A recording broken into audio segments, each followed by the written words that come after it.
প্ৰথমতে মই ভাল অনুভৱ কৰিছোঁ আৰু মোৰ এই ৰিজাল্টৰ কাৰণে মোৰ মা দেউতা সকলে পৰিয়ালসহ আৰু গাঁওবাসী সকলে ভাল অনুভৱ কৰিছে, লগতে শিক্ষক শিক্ষয়িত্ৰী সকলে এইকাৰণে ভাল অনুভৱ কৰিছে।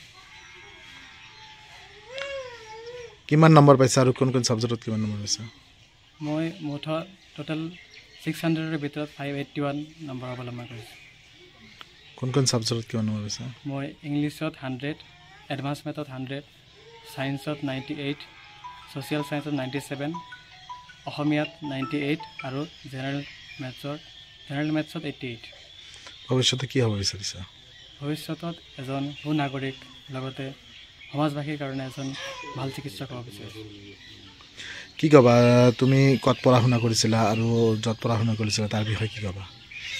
মই পঢ়া শুনা কৰিছিলোঁ আজমল ফাউণ্ডেশ্যনৰ আণ্ডাৰত আজমল সভাপতি আজমল মডাৰ্ণ ৰেচিডেঞ্চিয়েল নামৰ স্কুলত। তাত মই যোৱা 3 বছৰৰ পৰা পঢ়ি আছোঁ, ক্লাছ 8ৰ পৰা। আজি তাত থকা শিক্ষক শিক্ষয়িত্ৰীৰ বাবে এফৰ্টৰ বাবে মই আজি এটা ভাল ৰিজাল্ট পাবলৈ সক্ষম হৈছোঁ।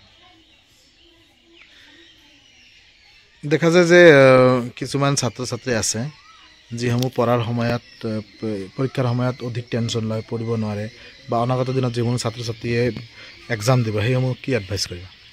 এডভাইচ মোৰ যিটো পাৰ্চনেল এক্সপিৰিয়েঞ্চ, সেইটো প্ৰথমে 6 মাহ আমি এনেকুৱা খবৰ পাইছিলোঁ যে মেট্ৰিক এইবাৰ নহ'ব বুলি। তাৰপিছত যেতিয়া খবৰ পালোঁ যে এইবাৰ মেট্ৰিক হ'ব, তেতিয়াৰ পৰা আমি প্ৰিপাৰেশ্যন ষ্টাৰ্ট কৰিছোঁ। কিন্তু প্ৰথমতে ইমান ভাল প্ৰিপাৰেশ্যন হোৱা নাছিল। পিছত শেষৰ 2 মাহ আমি ভালদৰে কষ্ট কৰাৰ ফলত এই ৰিজাল্টটো পাবলৈ সক্ষম হৈছোঁ। টেনশ্যন লোৱাৰ কোনো দৰকাৰ নাই, ভালকৈ পঢ়িলেই হ'ল, মন দি পঢ়িলেই হ'ল আৰু যিমানখিনি পঢ়িব সকলোৱে মন দি পঢ়িলেই হ'ল। এণ্ড্ৰইড মোবাইল আচলতে ইয়াৰ 2টা গুণ আছে, এটা হ'ল ভাল দিশ, এটা বেয়া দিশ। তো ছাত্ৰ ছাত্ৰীসকলে বেয়া দিশটো বৰ্জন কৰি ভালটোৰ দিশে আগবাঢ়ি যাব লাগে। এণ্ড্ৰইডৰ ভিতৰত যেনেকুৱা গুগল, তাৰ ভিতৰত সকলো পোৱা যায়। এতিয়া তাৰ পৰা যদি আমি ভাল বস্তুবোৰ শিকি পেলাই বহুত আগুৱাই যাব পাৰোঁ, তো সেইকাৰণে ব্যৱহাৰ কৰিব লাগে এণ্ড্ৰইড মোবাইল। সেইকাৰণে ব্যৱহাৰ কৰোঁ।